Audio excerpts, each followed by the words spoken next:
C'était il y a encore quelques années.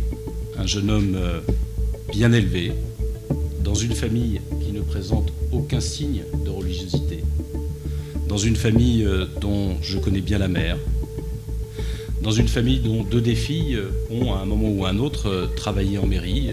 Un jeune qui était, à l'époque, bien élevé, poli, sportif, très attentif à sa tenue, à ses vêtements, habillé à la mode. Un jeune qui présentait même le caractère d'être très timide.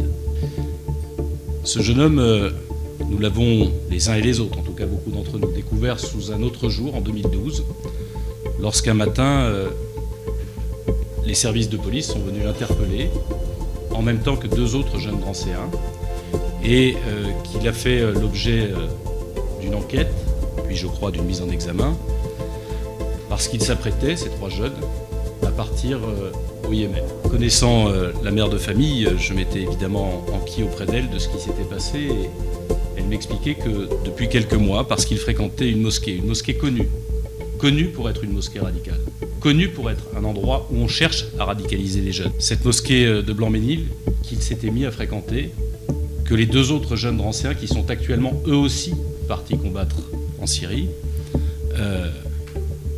a contribué à le couper d'abord de sa famille. Cette mère de famille a vu son enfant lui échapper, elle qui est parfaitement laïque.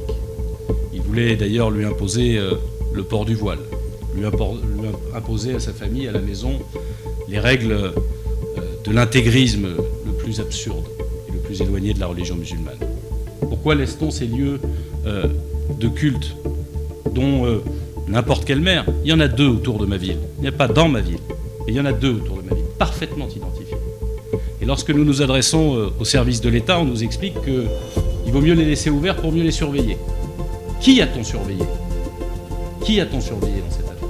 Lorsque j'ai rencontré cette famille et une autre, les deux familles me disaient qu'ils n'avaient aucun contact avec les services, qu'ils auraient aimé aider à essayer de retrouver leur enfant et qu'ils n'avaient pas de contact.